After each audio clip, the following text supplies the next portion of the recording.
Bruce, can you just confirm if we have Andrew on the line now? Hi, Bruce, we don't, but we're now live, so I think we should start.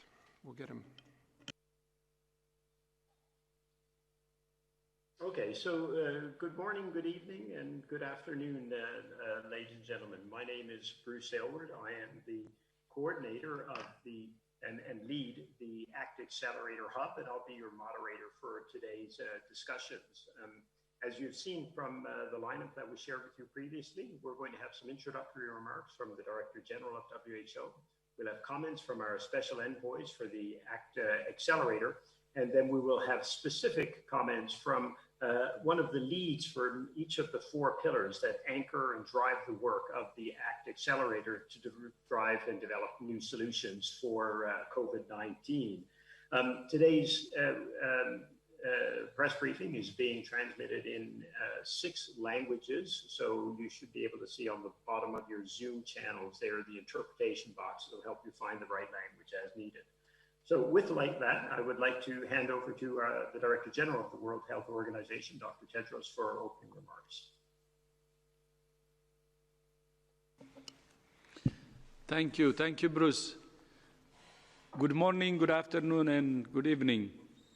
Yesterday, we celebrated the end of the Ebola outbreak in the Democratic Republic of the Congo.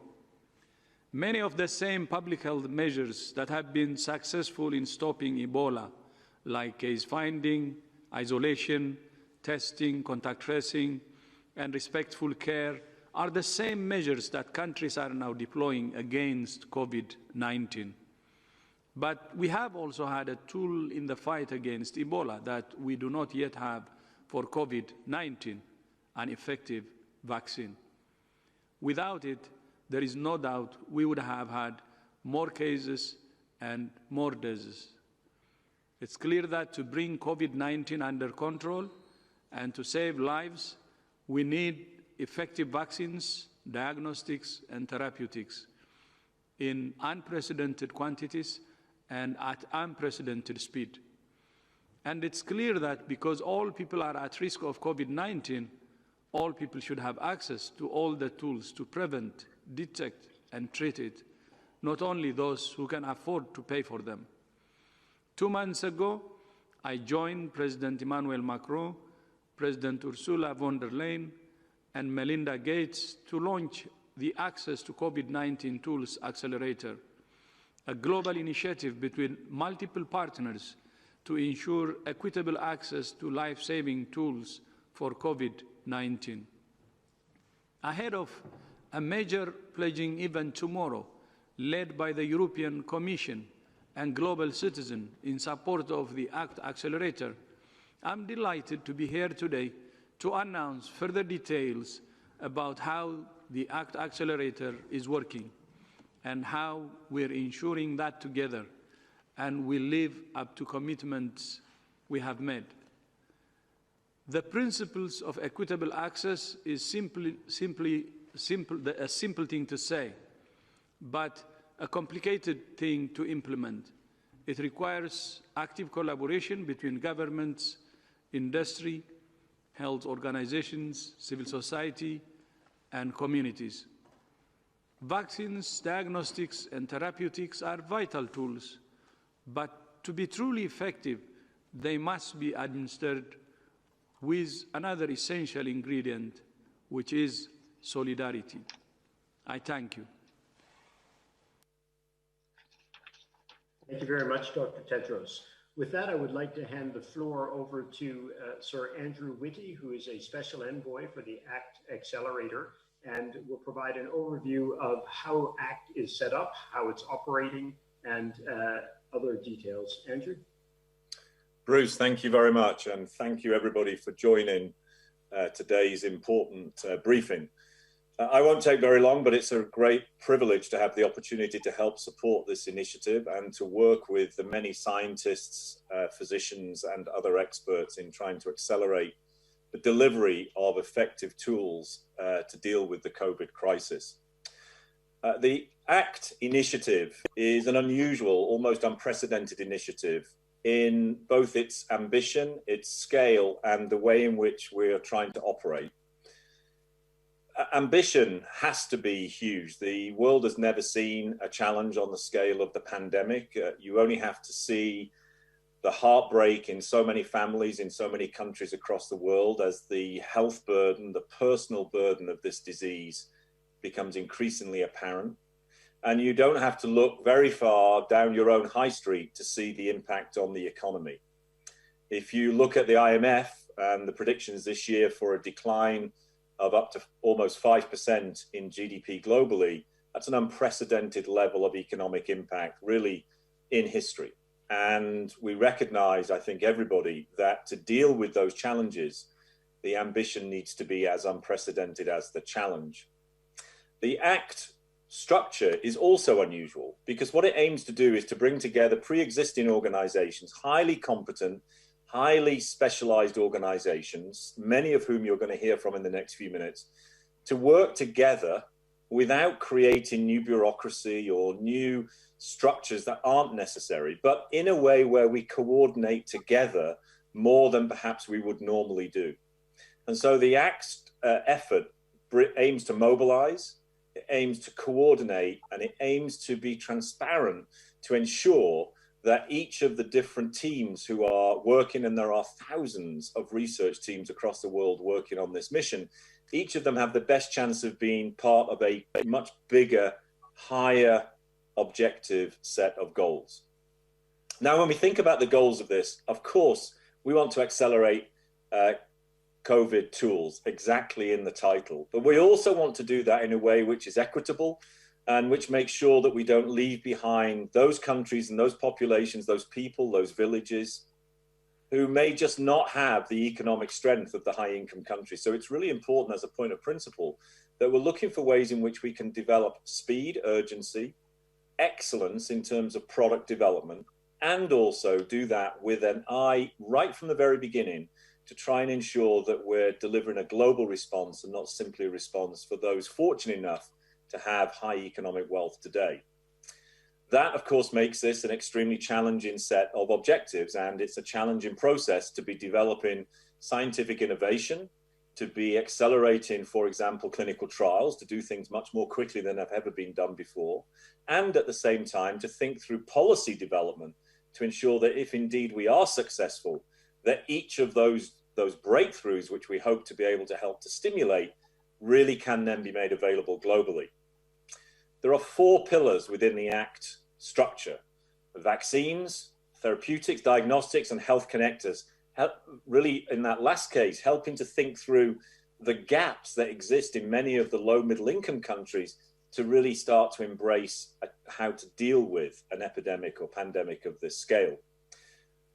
That's a very quick overview of what we're trying to achieve at ACT. It is unprecedented. It requires tremendous open-mindedness from the participants within the structure. It requires tremendous collaboration, and it requires a real focus on scientific excellence, as well as the principles of delivering that excellence for the many as we think about everybody across the world who needs it. So equity becomes super important. I'm going to stop there, Bruce, hand back to you and let you introduce the pillars. Thank you.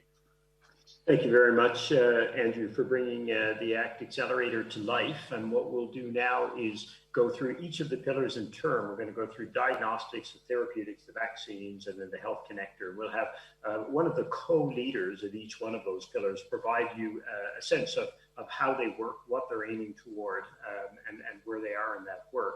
I'd like to start by introducing Dr. Peter Sands, the Executive Director of the Global Fund to Fight AIDS, Tuberculosis, and Malaria. We'll talk about the work of the diagnostics pillar. Peter.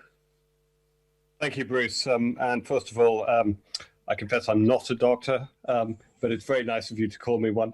I have the privilege of co-leading the diagnostics pillar of the ACT Accelerator Partnership on diagnostics with Katharina Böhm, who's the Chief Executive of FIND, the Foundation for Innovative New Diagnostics.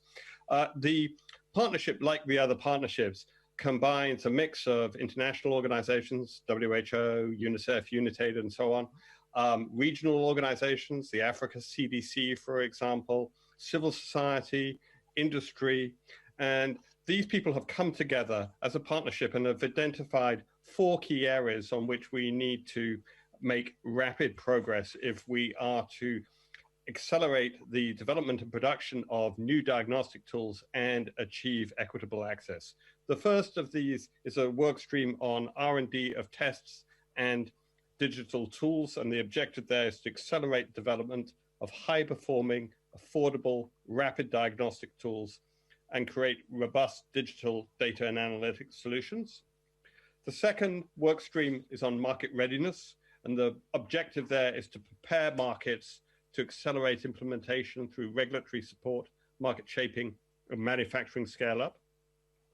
The third is to supply and through pooled procurement ensure equitable distribution of tests and supporting the cost of test procurement and deployment in low and middle income countries unable to shoulder that burden on their own.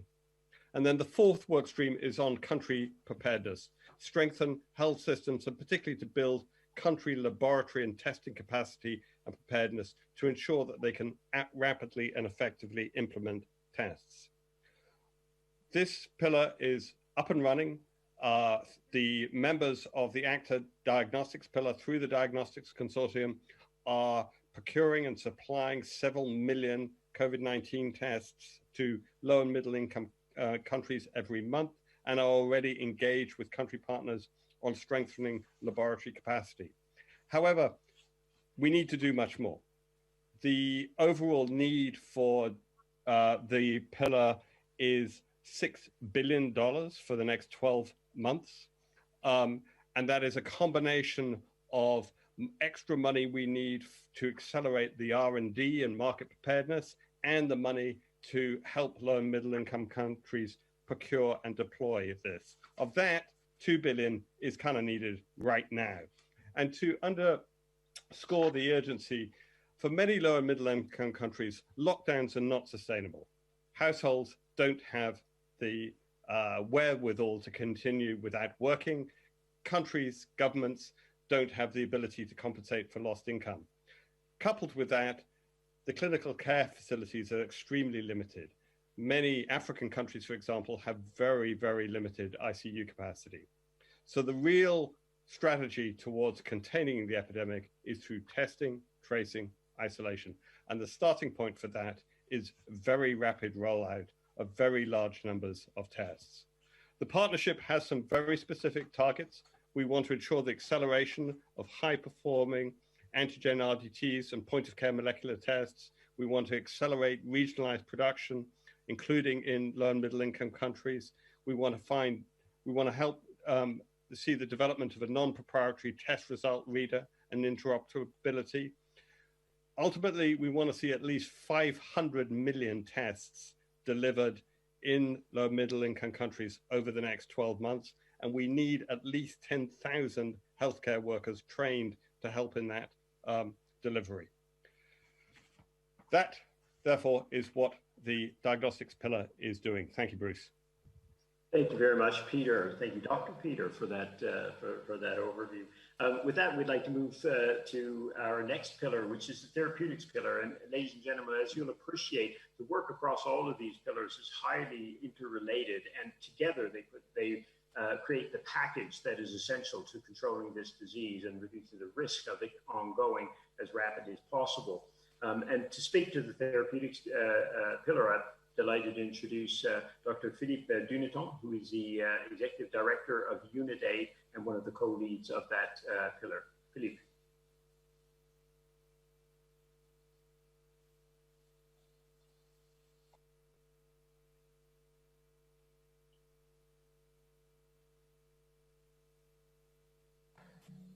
You're still muted. There you go. Yes, thank you. Thank you, Bruce, and thank you, Peter. I'm delighted to explain what we are doing as a therapeutic partnership. We are co-leading with Wellcome Trust and Paul Schrader. It's important to understand that for the response of COVID-19, we need different types of tools. We need vaccine, we need test, and we need therapeutics. It's a complement that will allow us to fight really the disease. our goal is within the year to have 245 million of treatment courses and to make this available with equitable access, as it was mentioned by Dr. Tedros. We are thinking about several use cases and type of situation where therapeutic will make a difference. Of course, we may use therapeutics to prevent the infection, also to treat the early stages, to prevent to go to severe cases, but also to treat severe cases. So there are three broad indications. And as you know, we are working on different assumptions with different type of molecules, small molecules, chemical one, and for some of them, we hope that we will find a repurposed drug. And we have also already an example with dexamethasone. I will come back to that. But also we may have to look to biologics that are quite promising, like monoclonal antibody that will be a little bit longer to develop, but still potentially very effective. Who we are, like described by Peter previously, we are several organizations organized on very specific tasks that we will want to perform in parallel to be fast, effective, and not to lose time.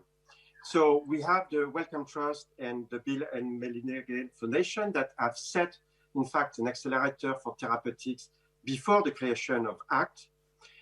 We are United working on market preparedness, and we have the Global Fund for deployment at the country level. Of course, this partnership is not limited to this entity, but we have also representatives from the civil society, of course, from industry, a very strong partnership with WHO, because we need to be WHO for the regulatory pathway to help to define the best pathway for regulation, but also guidelines for the country and equitable allocation. And WHO will speak about it very soon. What are we doing? First, the first aim is to coordinate rapid evidence assessment for all the therapeutic candidates. And again, you see that we want to match the use cases with the potential therapeutics that are in development. So we have a direct intervention supported by the Gates Foundation and the Wellcome Trust, but we have also to look at all the clinical trials in the world, so around 2,000, and to screen what is the best evidence. The second is, of course, to facilitate the entry of this medicine, so to assess the kind of barriers in terms of regulatory barriers, but also capacity of production, that to increase and to make sure that we have the volumes that can meet equitable access. And of course, deployment to the medicine in all countries is a priority, and we want to prepare all the steps that allow us to move very quickly. One of example of what we can do is with the dexamethasone. As you know, the Oxford University has issued an article confirming that dexamethasone, a corticoid, is effective for the people who are affected and need oxygen or ventilation, with a direct decrease in the mortality, And of course, as soon as we get the evidence, we have been working to assess the market, what could be the need, and to work with the Global Fund, the Foundation, and of course, Wellcome Trust and UNICEF to see the kind of market we can have, market effect we can have to buy. And we are currently less than 10 days after the issue of the data, organizing procurement, but also how to support country to have access to this product. Of course, in that case, in the situation that we will face, of course, as soon as we have medicines, is also the situation at country level that will be a challenge, because in that case, of course, access to oxygen, for example, is not the same in all the countries. So we need to work with the countries and other initiatives to increase access to oxygen in that case. So what do we need? To achieve our goal, to have 245 million of treatment courses, we need $7.2 billion, of which 3.8 billion are needed immediately. And this is important because if we don't have the resource, we may have to face delays in the future. So the cost of inaction now is quite important to take into consideration.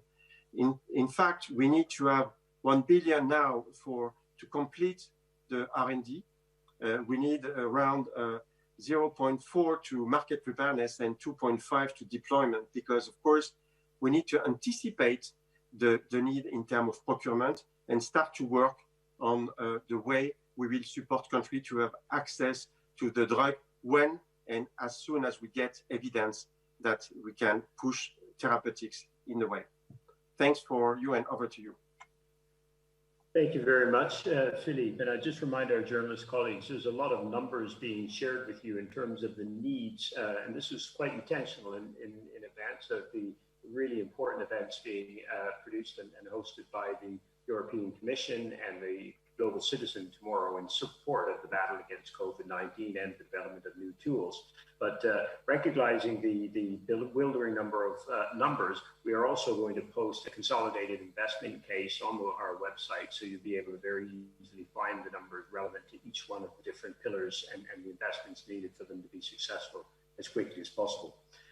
So with that, I would like to hand over to our next pillar and presenter. This is going to be Dr. Soumya Swaminathan, who is the Chief Scientist at the World Health Organization and one of the co-leaders of that important vaccines pillar. Soumya, over to you. Thank you, Bruce, and greetings to everyone. So I'm going to speak on behalf of the vaccines pillar. We call ourselves COVAX, and this is co-led by WHO, by Gavi, the Vaccine Alliance, which of course is well known for having provided access to life-saving vaccines to millions and millions of children, and to CEPI, which is a relatively newer organization set up in 2016, which is the Coalition for Epidemic Preparedness Innovation, was set up to develop vaccines for the priority pathogen diseases. So what do we hope to achieve, and why do we need a vaccine? We've seen very clearly now from the pandemic and the way it's progressing that despite having huge impact both on health and on the economy of countries, the studies that have been done show that only a small proportion of the population have acquired any kind of immunity to this virus. And so the only way to prevent further spread and transmission and to break that cycle would be to have an effective and safe vaccine that's available to people all over the world. So the COVAX facility really aims to accelerate the research and development and manufacturing of vaccines. And just as a background, the shortest time it's taken for a vaccine to be developed so far globally is 5 years, is what it took for the Ebola vaccine. A Zika vaccine was developed in about 2 years, but it never had the opportunity to be tested more widely. But in general, it takes 8 to 10 years for a vaccine from when the research begins to when it gets into people.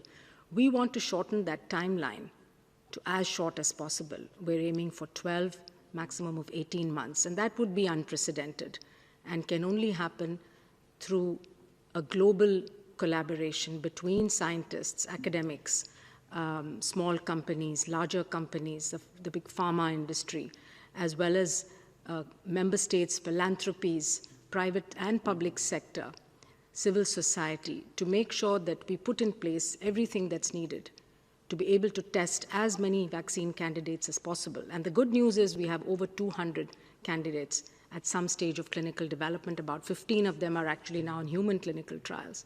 So if we're able to accelerate that, and at the same time, set up manufacturing capacities, invest in scaling up manufacturing, because normally it's a step-by-step process. First, you prove that a vaccine works, then you go in and invest in manufacturing, and that usually takes a couple more years to get enough doses. We don't have time to wait. So we have to invest in manufacturing in advance for many different types of vaccine candidates so that we can scale up to millions and billions of doses as soon as possible. And then very importantly is the equitable access. We can do the R&D, we can manufacture the doses, but if it doesn't get to the people who need them the most, then it's of no use. And obviously this virus has affected all countries, all populations, and therefore a vaccine, ideally and from an ethical standpoint, should also be available across the world, particularly to people who are at risk of mortality. We know that the frontline workers, that the elderly, that people who have other comorbidities and other vulnerable groups in different countries, we've seen clearly that there's a disproportionately higher risk of dying from this infection. And then we also want to ultimately stop transmission, and that's the only way to protect livelihoods and protect the economy. It's estimated now that about $375 billion are lost every month, and it's a huge economic challenge for countries across the world. And therefore, what we need, to come to what we need now, what the COVAX pillar needs immediately is $11.3 billion in the next 6 months. We will need an additional $6.8 billion in the next 12 months, so a total of $18.1 billion till the end of 2021. We also need, in addition to this, the commitment of high-income and upper-middle-income countries to purchase up to 1 billion doses from the COVAX facility.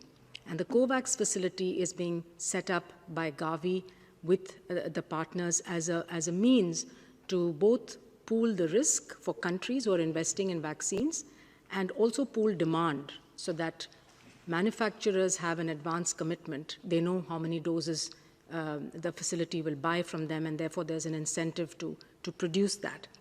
And so what will this investment get the world? We hope to have 2 billion vaccines available by the end of 2021, which will be fairly and equitably distributed across the world. This will allow us to accelerate the vaccine research and development by investing in the largest portfolio of vaccine candidates possible.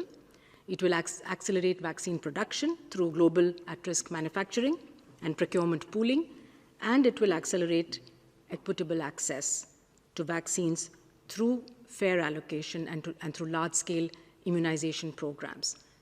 So as we do all of this, of course, countries will need to prepare, and I think that will be addressed when we hear about the health systems pillar. Thank you. Back to you, Bruce.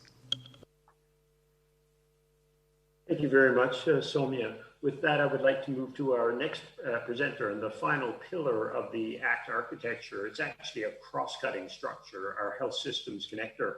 And to explain that to you, I'm delighted to hand over to Dr. Mohammed Pate, who is the Global Director of Health, Nutrition and Population at the World Bank. He also holds the hat of the Director of the Global Financing Facility for Women, Children and Adolescents. Mohammed, over to you. Thank you, Bruce. So the Health Systems Connector Working Group is co-led by the World Bank and the Global Fund, along with WHO. It comprises membership from the Bill and Melinda Gates Foundation, Gavi, UNICEF, UNITED, France, IFRC, and others. We've already had global solidarity now needs to be translated into tangible actions at the country level. We need to respond to the primary crisis of the COVID-19 pandemic and mitigate its secondary impact by delivering new tools quickly. Andrew had mentioned already the global economic impact estimates from IMF. The pandemic is already threatening to push between 71 million to 100 million people into extreme poverty. It is also triggering heavy secondary crisis because of widespread disruptions in access to reproductive, maternal, newborn, child and adolescent health and nutrition services.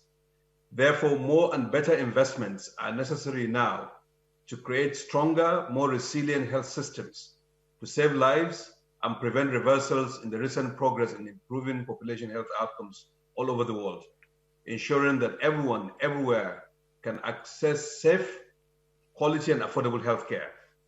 The Health Systems Connector of the ACT is a transversal working group and supports the 3 pillars that you have had already by ensuring that the new tools developed can be efficiently and effectively deployed in country health systems and local communities in the battle against COVID-19. We're building on the current efforts of our respective organizations, supporting governments to help them strengthen their healthcare delivery systems to be able to deliver the ACT accelerator tools. Without the country health systems, diagnostics, therapeutics, vaccines cannot be deployed and will not reach the people that need it the most. So to ensure an effective approach, we have several work streams that are focusing on protecting frontline health workers, dealing with the clinical care standards and how that will be deployed, the integrated data management to know where we are going in terms of translating the tools to action at the country level, the health financing issues, community engagement, which is an essential part of the overall effort, the role of the private sector in service delivery, not only in the tools development, but also in service delivery, and addressing key elements of the supply chain. All of these are focused on the downstream and not duplicating the efforts of the 3 pillars that you have already had. We are now in the process of developing roadmaps for various country contexts to deliver the ACT tools when available. In order to have realistic roadmaps, we are grounding our approach at the country levels, starting quickly with an identified set of countries which will work with in a bottom-up manner to validate the global estimate models. We will look at what it will take to deploy the tools, the capacity gaps, the human resources, the financing needs, the information, like I mentioned, the supply chain, as well as the service delivery models in this new world of the COVID-19 pandemic. Ultimately, it is countries and their leaders and communities that will have to step up to ensure delivery of the tools. We have mobilized in this collective effort among the leading health organizations, including the World Bank and the Global Financing Facility. And it provides us all an unprecedented opportunity to sharpen focus on the importance of translating global commitments into tangible actions at the country level. Let's turn this crisis to an opportunity for countries to build back a stronger, faster, and more inclusive health systems and economies. Thank you. Over to you, Bruce. Thank you very much, Mohammed, on the essential role of the health systems connector to make sure all of these tools really get to the people they must if we're to save lives, reduce severe disease, and get our societies and economies working again in the near term.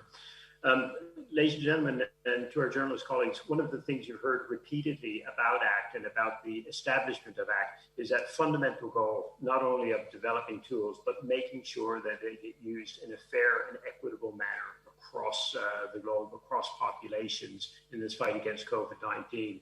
Now, within ACT, the World Health Organization is leading the work on access and allocation, and the person leading that is the Assistant Director General for WHO's Access to Health, to Medicines and Health Products Division, Mariangela Samau, who I'm delighted to introduce as our next speaker. Mariangela. Thank you, Bruce. Good morning and good afternoon to everybody. As you have heard, WHO and partners, we're working tirelessly to ensure that at the end of the day, there will be timely and equitable access to the COVID tools. And this pandemic is very pervasive. It requires a very different approach. We are talking about an all countries approach. And as no country will be free of COVID-19 if the situation is not under control elsewhere. But we also must be realistic because initially we will have considerable constraints in supplies and it will be not possible to have full demand attended immediately. And that's why WHO is developing a framework to guide the fair allocation of limited resources so that those who need them most urgently have access in a timely manner, regardless where they live and their ability to pay. The equitable access framework hinges on 5 principles that were discussed already with member states. First is transparency that improves efficiency and accountability. Second is the selection and allocation according to public health needs. That's quite important. We need to have in place flexible regulatory and procurement approaches to expedite the availability of products. We need a collaboration framework to accelerate and scale up the response, and that's where Act A comes into the picture. And we also need ethical values that reinforce the principle of equal rights of all populations to access these public health goods. In addition, we need to ensure that the promising tools are affordable, that they are safe, and that of course, they are efficacious, and that they are quality assured, and to understand which role each of them will play in helping ending this pandemic. We know of several constraints right now that we must deal with them at the same time, and some uncertainties. And the first one is knowledge about disease epidemiology and pathophysiology. You know that this is an evolving, as we work through the 6 months of this pandemic, we're learning as we move ahead. The second is the characteristics of the new products and the timing and availability. We still don't know which products will prove to be safe and effective, and the settings in which they will need to be used.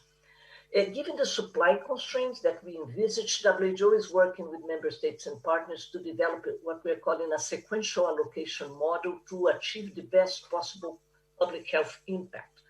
We will present a draft framework to member states for comments beginning of July, and we are aiming for a fair allocation mechanism to be in place by the end of August. At this initial stage, we are focusing on vaccines because we are hopeful that one or more vaccines may be ready in the next year. And we understand it will take some time to ramp up production of safe and effective products. So we need to set priorities for the initial phase, knowing that eventually as production increases, more people will be able to benefit from a vaccine.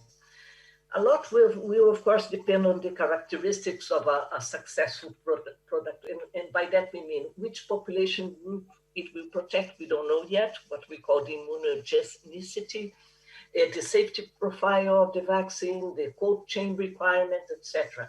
Once we know more about the products, WHO's expert group on immunization, which is the SAGE-IVB, will develop guidance for usage in countries.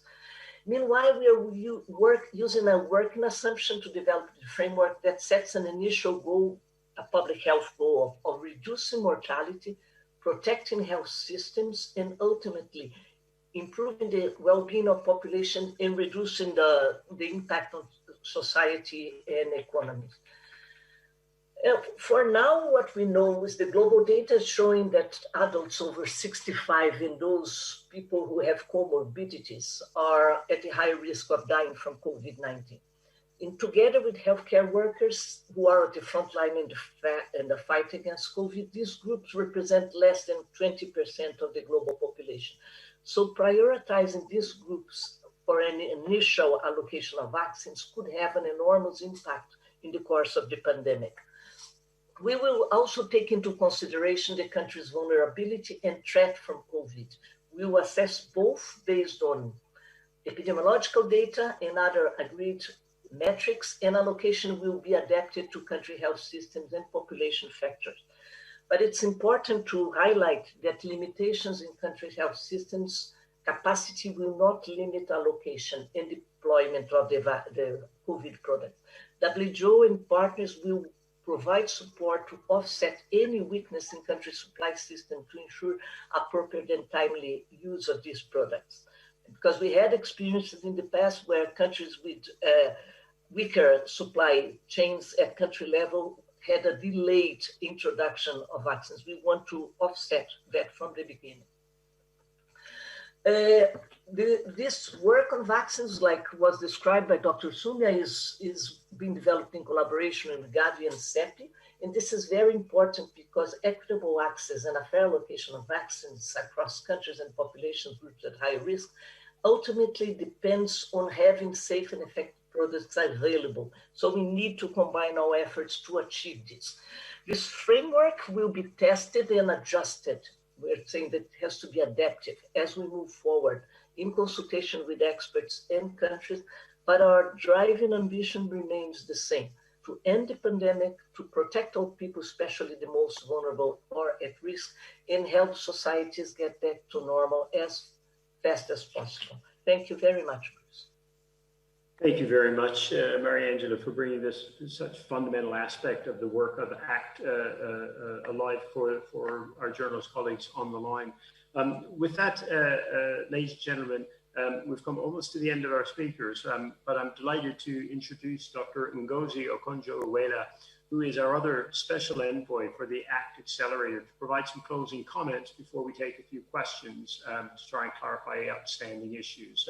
Dr. Ngozi, over to you. Thank you very much, Bruce. Thank you. Today we have set out the ambitious and rigorous thinking on the work of each pillar in the ACT Accelerator. We have also published a consolidated investment case for 3 of the pillars. And as Bruce said, you shortly have this loaded on the website of the WHO. A total need of $31.3 billion has been estimated through scenarios and assumptions discussed within the pillars and contained within their own separately published and costed plans. Total needs are estimated for low and middle income countries over 12 months for therapeutics and diagnostics, and 18 months for vaccines. At this point, the estimates do not include the health systems connector. Since its launch on 4th May, many governments and companies have signaled commitment to the ACT Accelerator and made financial pledges. To date, contributors have committed a total of $11 billion, of which $3.4 billion was for the 3 product pillars and an additional $1.7 billion for the health systems connector of the ACT Accelerator.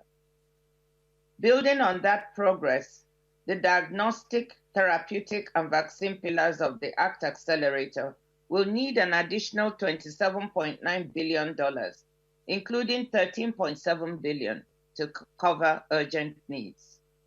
These plans today represent the strategic intent and big ambition to which we must rally. In the coming weeks, the ACT Accelerator will add to what you see today with a roadmap to show how partners will do it.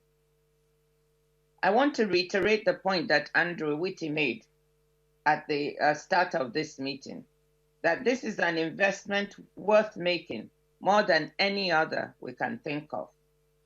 The value proposition is clear: a faster end to the pandemic. If we don't rally now, the human costs and the economic pain will deepen. So though these numbers sound big, they are not when we think of the alternatives. Just think of the trillions of dollars that have had to be spent in order to stimulate our economies back. If we spend billions now, we'll be able to avoid spending trillions later. COVID-19 is a crisis that affects all of us. No one will be safe from COVID-19 until everyone is safe. The time to act is now, and the way to act is together. Thank you, Bruce. I hand back to you. Thank you very much, Ngozi. Ladies and gentlemen and journalist colleagues, we've taken a great deal of your time to lay out the fundamentals of ACT, to explain what it is, explain its ambition, explain how it operates. But it's an enormous endeavor, and it's an extremely ambitious endeavor, as you heard as well. And I'm afraid it does take time to both explain that and then to introduce you to the people who are leading this, as you can hear on a day-to-day basis, an extraordinary group of people.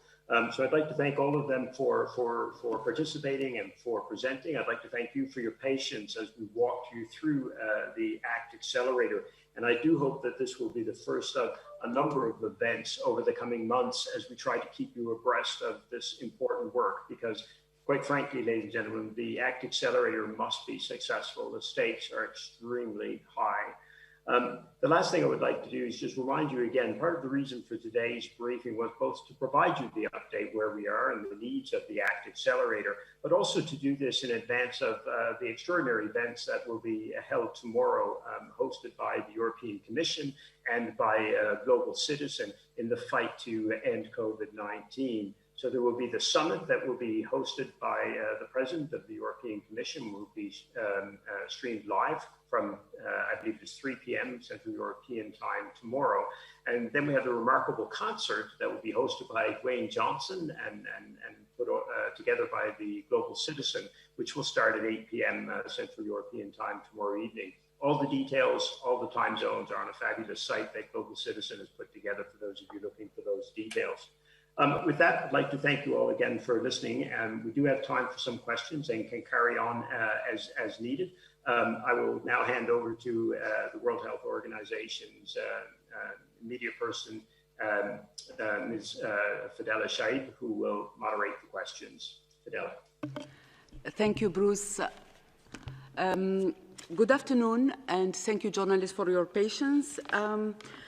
I am Fadela Shaib from the media office. Welcome to our press conference that you are following through Zoom and our different social media platform. Just reminding you, we will take one question by journalist to allow as much question as possible, and don't forget, please, to raise hand, and this will enter you into the queue to ask questions, and don't please forget to unmute yourself if you want to ask a question. We have interpretation in 6 languages, and please tell us to whom you would like to address your question. As you can see, we have several participants. We will start by one question, I think, from Stefano Valentino, who wants to ask the first question. Stefano, can you hear us? Yeah, I can hear you. Can you hear me? Yes, perfectly. Go ahead, please.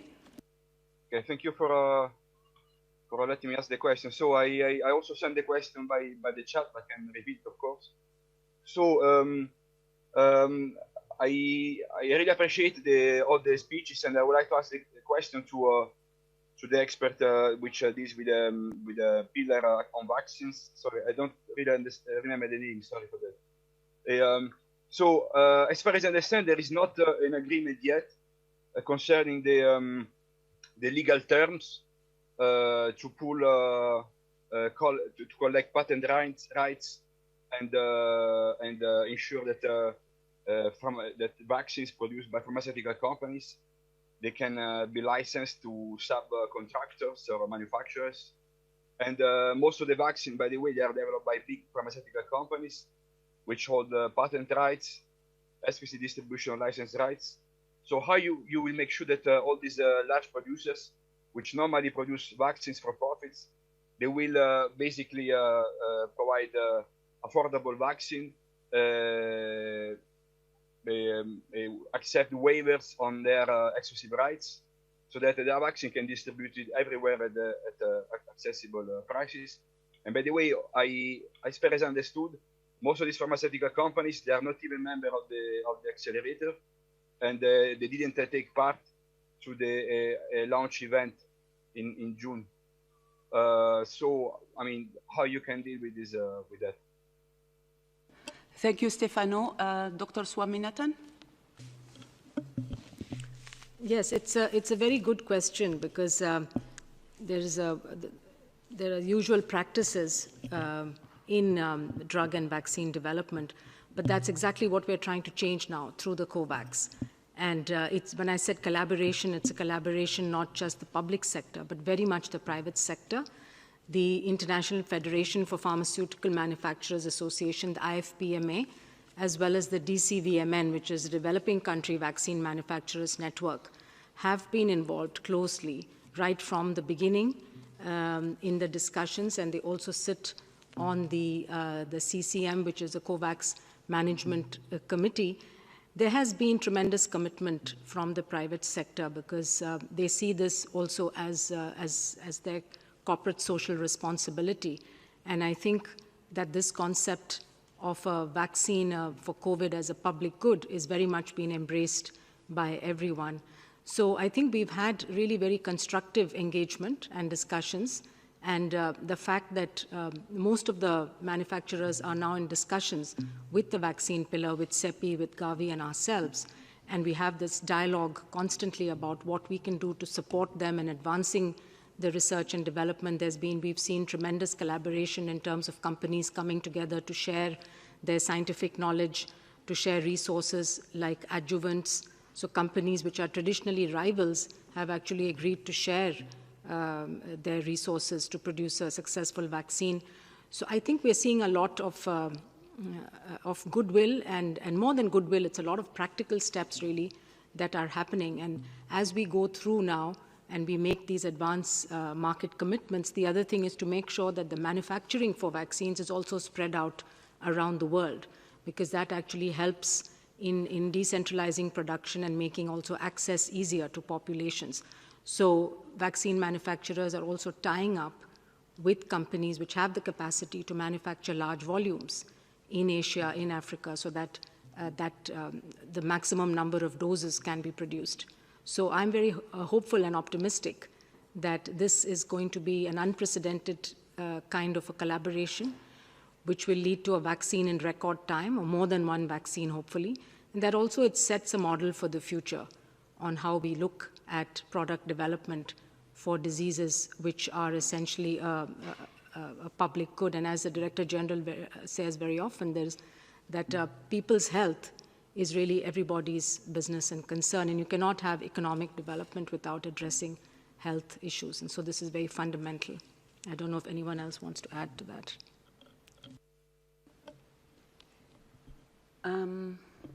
If not, I will ask Bianca. Bianca, can you hear us? Yes, can you hear me, Fadela? Yeah, very well. Go ahead, please. Thanks a lot for attention. My question is about Brazil. When the ACT Accelerator was launched, Brazil was not part of it. And I would like to know at this point, what is the participation of Brazil? And Brazil being now the epicenter of the pandemic in South America. So what's the participation of Brazil in such an important project? Thank you, Bianca. Yeah, maybe, I don't know if Sumia, Mariangela, or it's okay. Bruce, I don't know. Thank you. Obrigado. So Brazil has already requested to join the ACT Accelerator, and we welcome that. So that's the status now. Thank you, DG. We will now move to another question from Priti. Priti, can you hear us? Priti? Hi, can you hear me? Yeah, perfectly. Thank you. Yes, this question is on the WHO allocation framework. I had two clarifications. One is whether the allocation will determine allocation of the framework will determine allocation of health products not only within countries but also between countries. And secondly, does WHO have the power to enforce these allocations? Yeah, thank you, Priti. Who wants to take this question? Mariangela? Yes, let me say thank you, Priti. It's a very good question, because the allocation framework that we're discussing with member states is focusing on priority groups. And we are working with member states and received a lot of feedback on approval regarding the priority populations to be addressed across all countries. But evidently, it will require a lot of adjustments to be able to actually address the specific needs in different countries. So it's both things. It's within countries and across countries. The WHO does recommendations for countries, but at the end of the day, it will require adjustments to the country context. Small countries, big countries with different epidemics, they may have different needs. When we say, for example, we are prioritizing population more than 65, you have like in Africa, the population more than 65 is different from the population more than 65 in Japan.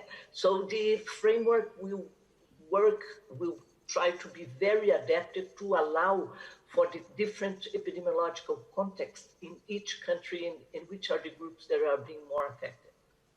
Thank you. Thank you, Dr. Simao.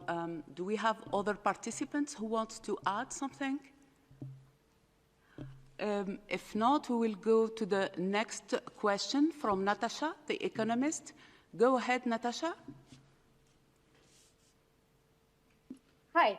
Would it be fair to say that the Astra vaccine has the largest level of global commitment, both financially and geographically at the moment? I guess the question's for Dr. Swaminathan. Sorry, Natasha, could you please repeat that? Yes. Is it fair to say that the Astra vaccine from AstraZeneca has the largest level of global commitment at the moment, both financially and sort of geographically in terms of different countries backing it? Yes, I think that's accurate. Correct. And so would it be fair to say that at the moment it is, leading the world? It is one of the world leading vaccine candidates, if not the world leading vaccine candidate? Certainly, in terms of how advanced they are, and at the stage at which they are, I think, probably the leading candidate, because, as you know, they've already advanced into phase 2 trials. We expect to see results very soon from those human studies, and are already planning phase 3 trials in many countries, and so it's possible that they will have results quite early. We do know that the Moderna vaccine is also going to go into phase 3 clinical trials probably from the middle of July. And so that vaccine candidate is not too far behind. But I think AstraZeneca certainly has a more global scope at the moment in terms of where they're planning their vaccine trials. And I just want to add a point about that. And I think there is an advantage really for companies to look at mechanisms where you could actually plan to do clinical trials in multiple countries and multiple settings, and WHO would be very happy to facilitate that kind of approach. It's important that the trials that are done are of good quality, that they're properly randomized clinical trials of adequate size so that we can learn about both efficacy and safety, and that they are measuring the right endpoints and they use standardized case definitions and standardized laboratory assays to assess the immune responses or immunogenicity. And so those are the kind of standardization and harmonization protocols that we've been working at WHO to develop through our expert networks. And these are now available to all companies, to all developers to use. And we're working with CEPI also to provide that kind of guidance and assistance to anyone who might want advice for future development, and also to try and synchronize and collaborate on doing a trial similar to what we did for therapeutics. The Solidarity trial for therapeutics has been successful because we used an approach of going out around the world and setting up trial sites. And as the disease has moved across the world, we've continued to enroll patients. And that then helps you to achieve your objectives in the first place. So a similar approach for vaccines should be seriously considered and discussed now. Thanks. Thank you, Soumya. I don't know if others would like to add. Sir Andrew, do you want to add something? Yeah, I'm happy Thank you. to make a couple of comments. I mean, first of all, there's a tremendous amount of effort going in from many companies and universities on a variety of vaccine programs, many of which have very different vaccine profiles. And until we start to see data coming in from the significant human trials, and as you've heard from Samir, there are probably 10 or 15 vaccines which are already at that phase. Until we start to see that data come in, it's really difficult to differentiate whether we have a vaccine that's going to work well, whether some are going to work better than others, what the exact profiles are of those vaccines. So it's important to think about the world effort here really as a portfolio of research efforts. The good news is it's quite a diversified portfolio, so that you have a variety of different technologies being deployed, a variety of different scientific targeting mechanisms to try and essentially prevent the virus from infecting people. And that's a really good thing to have at this very early stage. But it's also just really important to remain quite humble in the sense that until we start to see success, this is all very much still an experimental phase. Now, clearly, once we do start to see success, then everybody's energy needs to be deployed behind those approaches which work and ensure that we can scale those things up as quickly as possible, that we can demonstrate safety and efficacy as quickly as possible. But it's really important to see this as a diversified portfolio of research. And it's also important to acknowledge that maybe for the first time, this is really a truly globally diversified portfolio. So of course there are significant contributions, really significant contributions being made by the kind of traditional large pharmaceutical companies, often from the West. But we've got very active research programs coming from China. We're seeing similar being spun up in India. A very wide number of other countries represented within the broader population of about 200 early stage vaccine research projects which are going on. So it's just important to remember that, and at any given time there will always be a vaccine or two which is in the front of the race. Hopefully they're going to be the ones that work. They may or may not be. It's important not to lose sight of the big diversified pool that's moving along one after another, and that's what makes Sumia and Gavi and Seppi's job so complex, because you're trying to keep track of such a broad range of opportunity and ensure that we're investing in developing the right ones as quickly as possible. So it's still very early days in this journey. We may be super lucky, which would be terrific, and have an early win, but we also need to be ready for things taking, as you heard, 12 to 18 months to make something happen. And even if it took 12 to 18 months, that would be, without precedent, the world's fastest development of a vaccine. Thank you. Thank you, Sir Andrew. Any other addition? Bruce, do you want to speak? Sure, a quick comment, as Andrew and Sonia have really laid it out. But one of the things that's been very interesting and important to bear in mind about the vaccines is that there's a number of different platforms, there's 5 or 6 different major platforms on which these vaccines are being produced, and different parts of the world are investing more heavily in different ones of them. And then hence, as Andrew said, there really is, it's very, very hard to say there is a lead on anything right now, because all of these platforms are using different approaches, many of them now in clinical trials, and it's going to be some time until we understand what most promising those will be.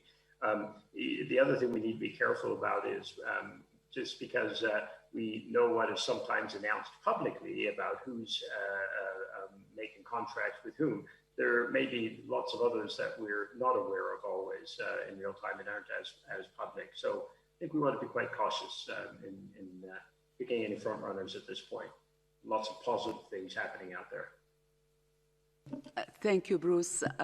We will move now to a journalist from Sweden, Isaac Krono. Can you hear us, Isaac?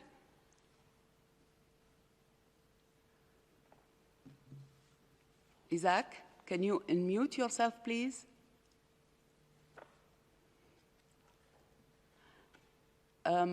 If not, we will come. Hello, can you hear me now? Yes, go ahead, Isaac. Hello? Yes, Swedish radio.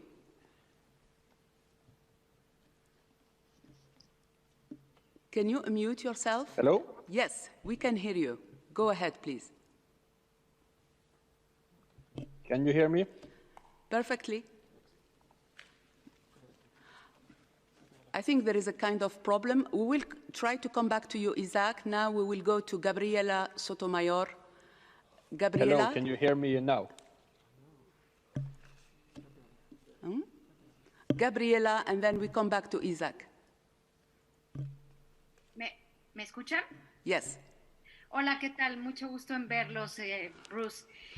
Mi pregunta es sobre el pilar de los test, de las pruebas. Porque hasta el momento no tenemos vacunas, no tenemos, principalmente la vacuna y muchos medicamentos.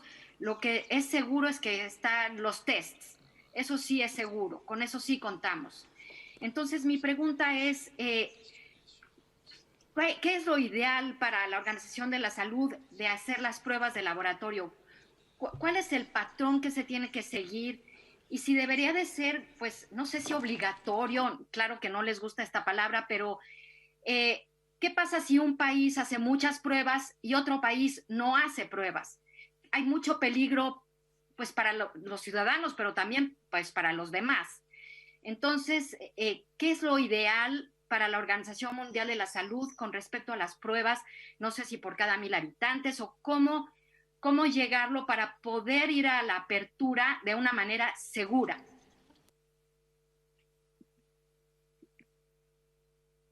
Gracias. Bruce? Thank you. Would you like me to answer in Spanish? Es una pregunta muy buena.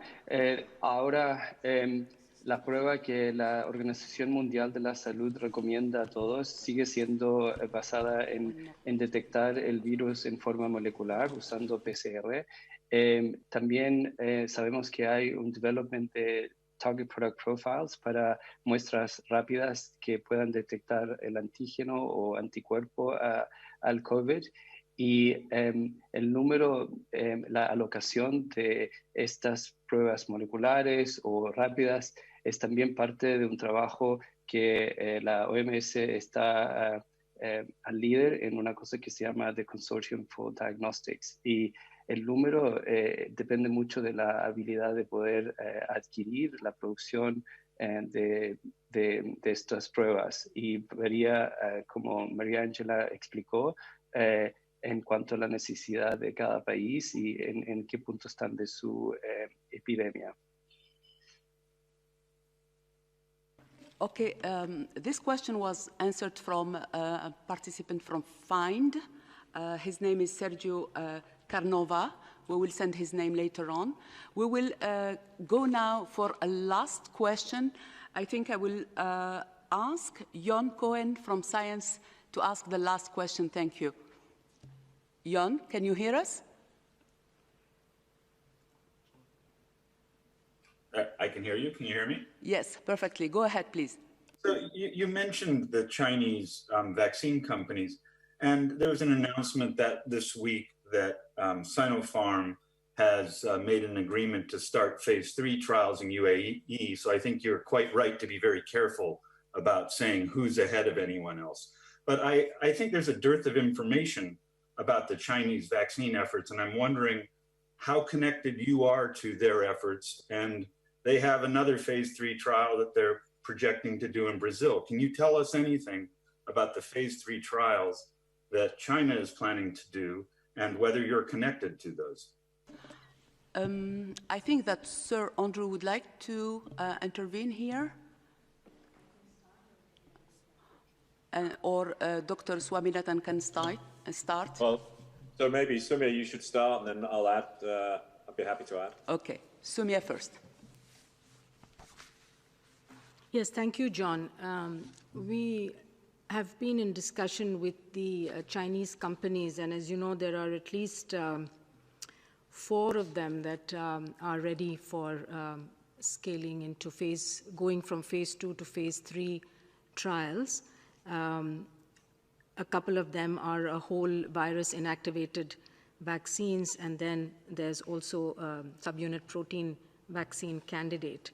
So we've had some preliminary discussions, both with Sinovac and with CanSino, as well as with the Beijing Institute of Biotechnology on further collaborations.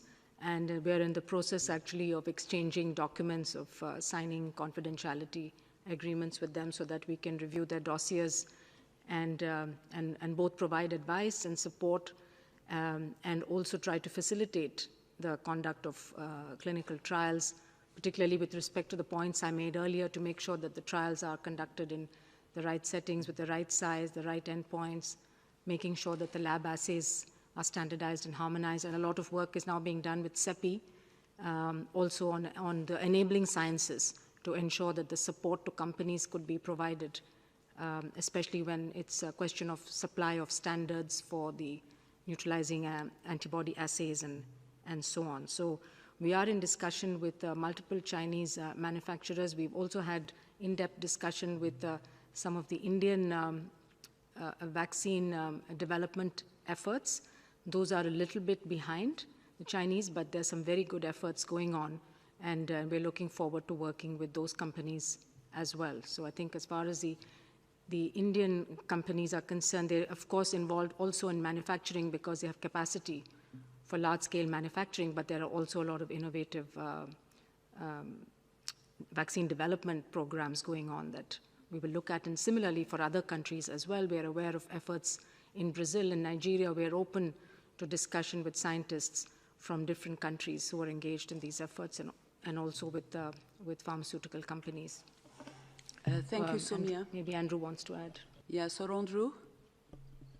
Yeah, no, listen, not very much to add at all, but certainly just to confirm it, Soumya and I and others from ACT and WHO spent a very extremely productive set of Saturday mornings with both China manufacturers and regulators, as well as Indian manufacturers and regulators on different occasions, to review what they were doing. And exactly, you know, I was impressed by the manufacturers' engagement, their interest to outreach, to look for advice and support in how they can continue to accelerate their own developments. As you just heard from Samir, that is exactly, you know, very welcoming of that type of collaboration. And I think given that what we're trying to achieve here in the vaccine pillar is really so unprecedented, and again, I just want to reiterate, until we actually see success, you know, we have to continue to invest in a diversified approach. The more shots we have to try and thread this particular needle scientifically, the better. This is a virus that we didn't know much about, you know, 6-9 months ago. We're learning more about it every single day, but it's still relatively new. And the vaccine approaches have yet to be proven. And therefore, having this diversified approach makes a ton of sense. I think it's great that we've got 4 or 5 Chinese and then manufacturers elsewhere in the world joining in this quest. And we certainly look forward to collaborating with any and all of those to help ensure that the work is done to the highest standard and as quickly as possible, and contributes to the tools that we hope can then be made equitably available across the world. Thank you. Thank you, Sir Andrew. Before wrapping up this press event, is there any final words from our different speakers? Mike Ryan? I just want to make a clarification, because there may have been some misunderstanding with the question from one of our colleagues. I just want to speak just a little bit about diagnostics. We really welcome and value the work that we've done with FIND, with the Global Fund and others on the diagnostic part of this portfolio. But I just want to make it just clear, in case there's a misunderstanding. We're not beginning now with the diagnostic process. The Act is about scaling up. It's about increasing access, better use, and making sure we have the best possible tools in the right quantities, in the right place, using the right kind of innovation for the job we have to do in the next 6 months. But working with academic institutions around the world, and in Germany in particular, laboratory assays for these diagnostics were published in mid-January. We began doing specifying manufacturing processes in mid-January as well. Validation of producer procurement and dispatch to 159 labs around the world went ahead in late January. I believe the dispatch began on February 2nd. And we've been supplying PCR-based diagnostics to hundreds of labs ever since then, with partners in the field. Our colleagues, particularly in the Global Fund and the Clinton Health Access Initiative, UNICEF and others, have worked together both to procure individual PCR-based testing, high-throughput testing for Abbott and Roche systems, working with colleagues at Gilead, or not Gilead, at Cepheid, on the GeneXpert diagnostic platform. So I think we've been maximising the value and use of all of the diagnostic platforms that we have. We need to develop new types of tests. We need to accelerate access to those tests. And I think the diagnostic area, and I would particularly like to recognise our colleagues in FIND. We've been working with FIND since, again, mid-January, and working with them on the identification and validation of new suppliers for PCR-based testing, and many of those suppliers are now in the global supply chain. We'd like to thank our colleagues in the Supply Chain Task Force who've worked together as a single procurement consortium and have procured millions of tests for different labs around the world using different platforms. We've put aside any sense of competition or difference and worked together in what has been a broken global market to deliver. The ACT accelerator allows us to now have a chance to further accelerate, develop and innovate so we can meet the diagnostic needs in the coming months. Thank you, Dr. Ryan, for these precisions. Any other speaker who wants to make last comments? Bruce? I think the last thing we'd like to do, Fidela, is just to thank all of our journalist colleagues and friends for taking so much time today to listen to the story of what ACT is, where it stands, and the progress that it's making. As we've talked about it, it's an extraordinary coalition of organizations, and we've spoken of the role of many of these. One we didn't mention, which I think is so important, is the role of civil society as we go forward as well. And perhaps that's one of the topics we can pick up in a future discussion, because at the end of the day, civil society has played such an incredible role in this response, and Mike speaks frequently to it in his briefings, and Dr. Tedros, and similarly, they will be so important to the solutions that we're trying to put together and get into the hands of people who need them everywhere. Thank you, Bruce. We will send you the audio file in a short while, and you received also the press release, and you will receive the DG address. So thank you, and have a nice weekend. Thank you from Geneva. Bye.